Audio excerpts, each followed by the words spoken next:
So on the screen is a C++ file. Now I'm going to write a C++ program in this. So in this C++ program, I will be using a function with parameter and with return type. So the first line or statement I'm adding IOStream, that is IOStream type I'm adding using the include preprocessor directive. So this line will be called as preprocessor directive, which will be processed before the main function. Next, I'm going to add the namespace, standard namespace, and then I will be starting the main function, int main. So main is started with opening curly bracket and ended with closing curly bracket. Now, as we are going to use a function, so function with return type and with parameter I'm going to use. So let's use a very simple function here. So I am here giving the function name as add, and the parameters I'm taking two parameters of type integer again, and int a as the first parameter and int b as the second parameter I'm using, and starting the function body with opening curly bracket and closing again with the closing curly bracket. Now within the function, I will be adding a and b, and I will be saving the result in the third variable. Let's take the third variable as result. So in the result, which is of type integer again, I will be storing the result, and I will be adding a plus b, and the result will be now stored in result variable, and then using return keyword we can return the result, which holds the sum of a and b. And if you want, in case the a and b value to be displayed, then you can display them using cout. So cout I'm using here, and displaying a is, the string a is will be displayed as it is, and then I will be displaying a value. And let's end the line with endl, which will move the cursor to new line. And again in the same way, I will be printing the b value. So for that, b is, and the b value we will be printing. So whatever a and b value will be passed to the function, that will be substituted in place of a variable and b variable. And then they are added, and the result will be stored in result, and we will be returning the result. So you can see this function is having the return type of integer type, and then because it is having return type integer, it is returning using the return keyword a integer result. So result has to be compulsory of type integer if you want to return result. And if it is float type, then we will get error that return type is int and you are returning float. So whatever is the return type, the same has to be the returned value.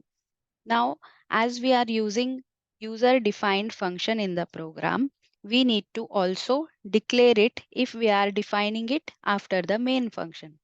So if you write the same thing before the main function, then we need not declare it. But if you write it after main, then we need to declare it before main, so that we are telling to the compiler that we are going to define it somewhere in the program.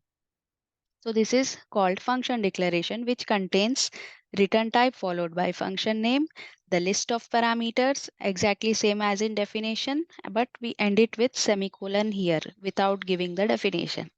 Now for execution of this function, we need to call it. So for calling it, we require the function name.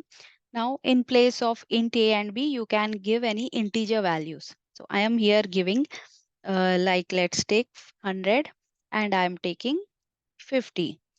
So two integer values I'm giving and ending with semicolon. So this is called as function call. So now in this program, the first which we have done before main is function declaration. We are declaring to compiler the function prototype, like what the function is going to return, what is the function name, and what are the parameters function is having.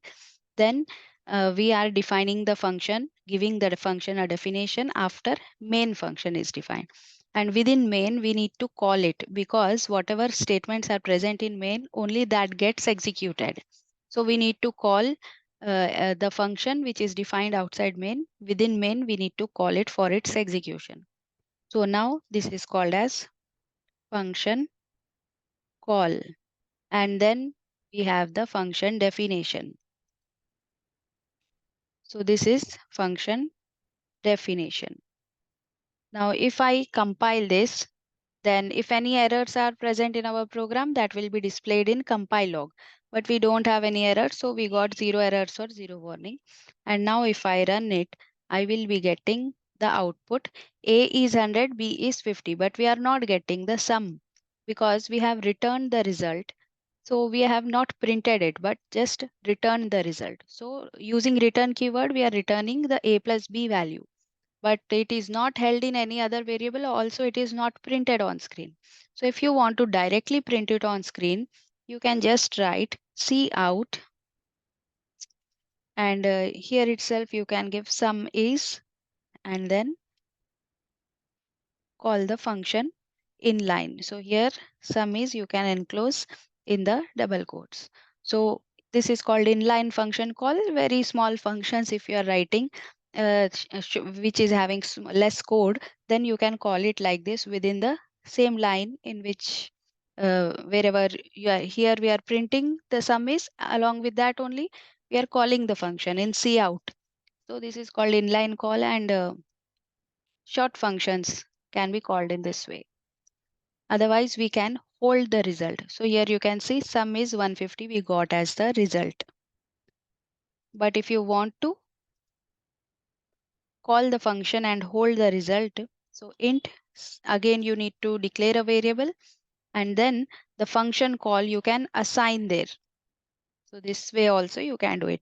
The function call, wherever you are calling the function, the returned value you will be assigning to the third variable sum, and then you can print the sum. So this also will do the same thing, but here one extra thing is this sum value, we can use it any number of times within the main. But if you are calling inline like in previous way, you can use it only once. So this way you can use this sum value multiple times. Also you can modify it. So if I compile and run, I get again the same result. So this way we can make use of a function with parameter and with return type.